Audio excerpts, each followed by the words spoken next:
এরপর আমাদের 3 নম্বর video electric field and পোটেনশিয়ালের আমরা ম্যাথসগুলো করব। তার 6 নম্বর ম্যাথটা আমরা আলোচনা করব। দুটি ক্ষুদ্র অন্তরিত ধাতব গোলকের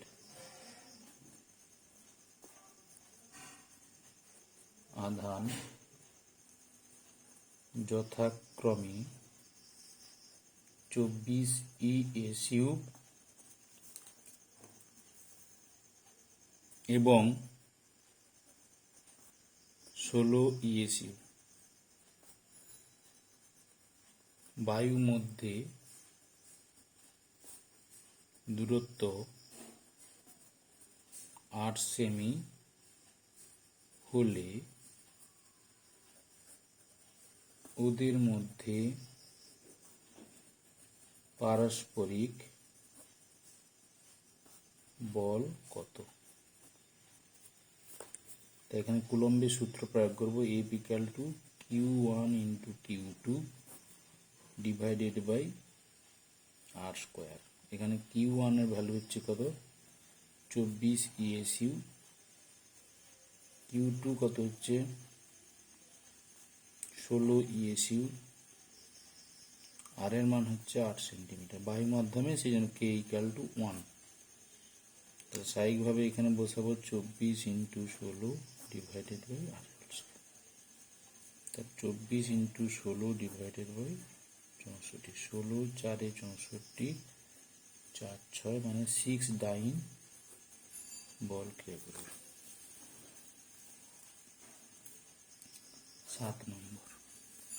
7 নম্বর কি বলছে? তিনটি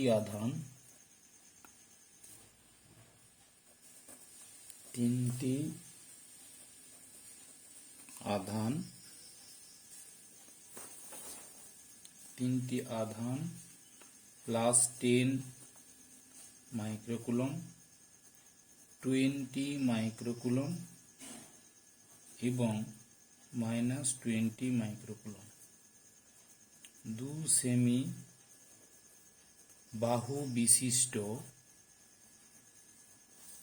একটি সমবাহু ত্রিভুজের শীর্ষ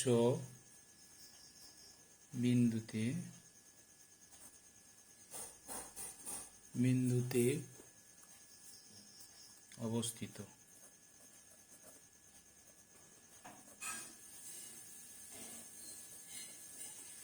আধানগুলি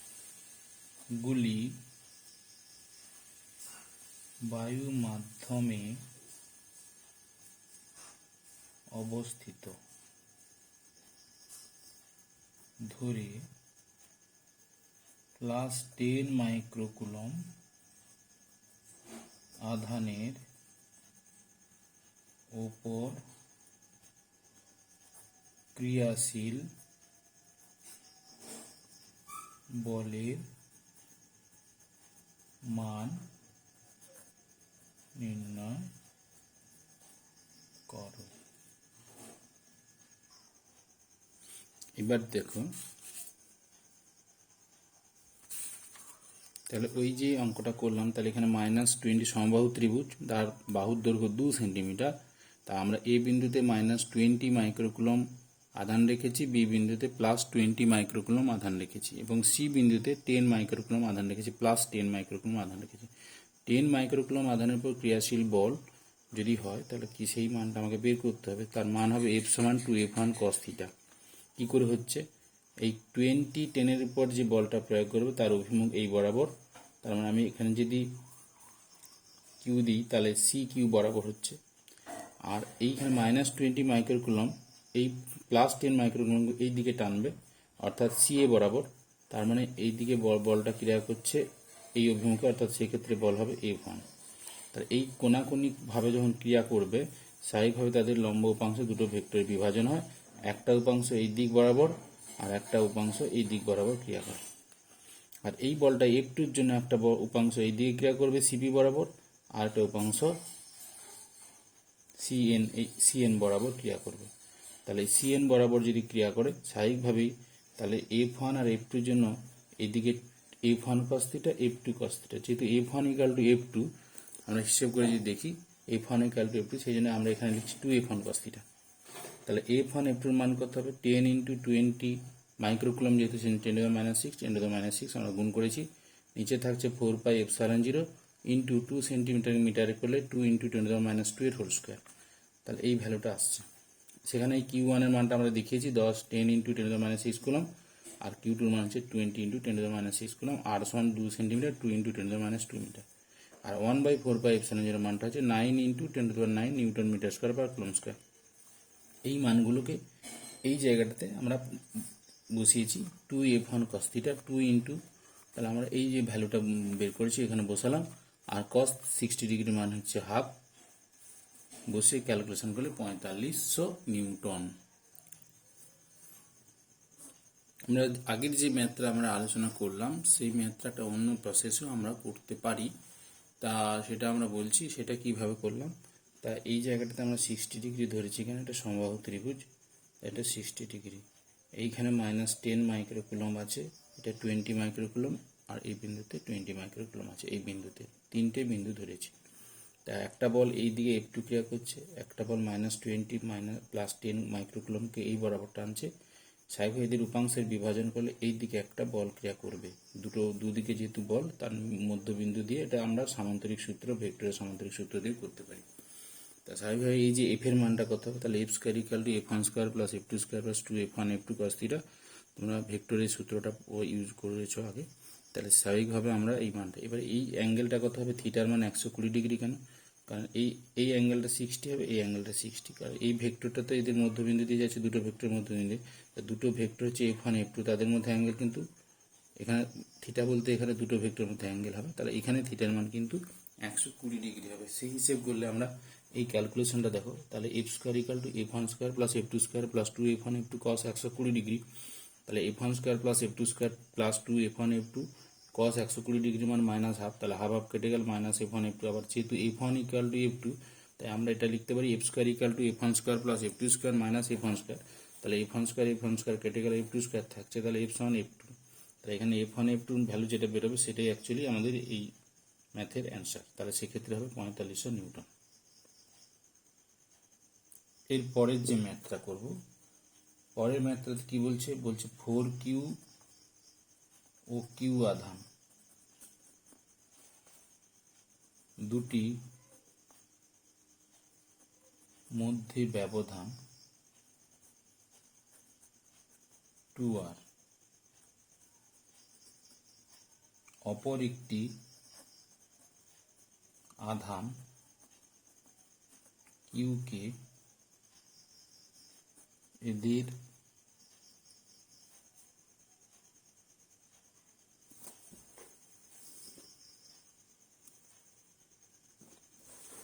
এদের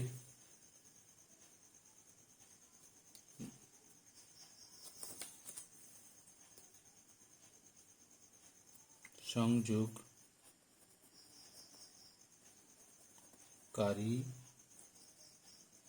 রেখার মধ্যবিন্দুতে রাখা হলো।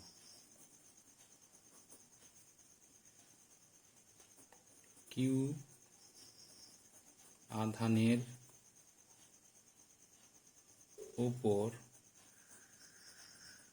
মোট বল 0 হলে Q এর মান কত হবে?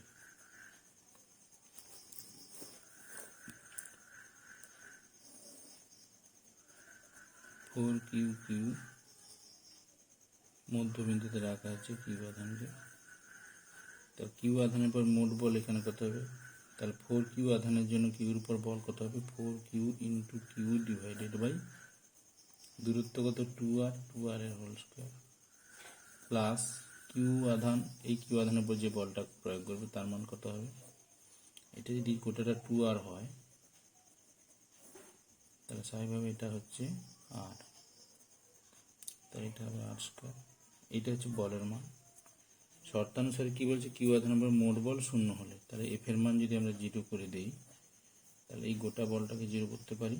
তাহলে 4q into Q divided by 4r এর whole R square plus Q into Q by R square equal to 0 শর্তানুসারে। তাহলে শর্তানুসারে এটা আমরা লিখতে পারি। তাহলে কিউর ভ্যালুটা এখান থেকে পেয়ে যাচ্ছি। তাহলে Q into Q divided by R square equal to -4q into Q divided by 4r square. 4 কেটে যাবে, কিউ কেটে যাবে, আর স্কোয়ার কেটে যাবে। তাহলে এখান থেকে আসবে কিউ ইকুয়াল টু কিউ। এর পরের অঙ্ক কতটা হলো 7, 8 হয়েছে, আবার 9 নম্বর অঙ্ক। এতে কি বলছে, 1 ইউনিট মানের দুটি ঋণাত্মক আধান ও একটি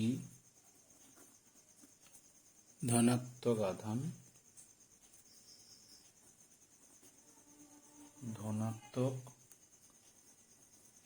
আধান কিউ একই সরল রেখায় অবস্থিত। কিউ আধানকে কোথায় স্থাপন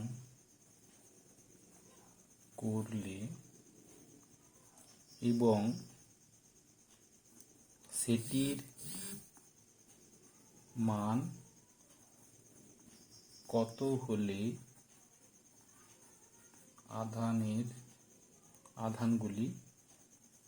আধানগুলি সাম্যাবস্থায় থাকবে। এই সাম্য কিরূপ, সুস্থির, অস্থির না কি নিরপেক্ষ। তাহলে আমরা -1 ইউনিট আর এখানে -1 ইউনিটকে দুটো একই সরলরেখায় রাখবো। কিউ আধানকে অবশ্যই মধ্যবিন্দুতে রাখতে হবে। তাহলে -1 ইউনিট আধানের উপর ক্রিয়াশীল বল কত হবে, তাহলে 1 × 1 ডিভাইডেড বাই x স্কোয়ার, দুটোর মধ্যে দূরত্ব x ধরে নিই, plus Q into 1 divided by x/2 এর হোল স্কোয়ার,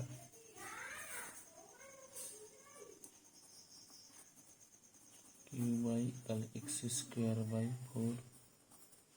তাহলে এটা equal to 0, F equal to 0 হবে, শূন্য হবে, সাম্য অবস্থায় থাকবে। যদি এফ এর মান শূন্য হয় তবেই সাম্য অবস্থায় থাকবে। তাহলে সেক্ষেত্রে 4q by x square equal to -1/x square. তাহলে 4q সমান -1।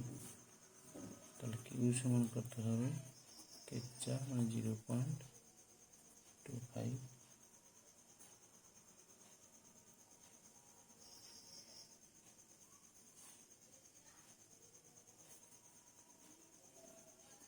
ইউনিট আধান রাখতে হবে।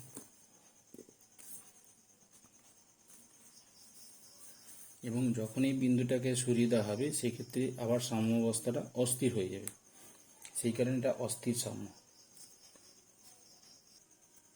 এই কিউ থেকে দূরত্ব x/2 এটা আমরা করলাম।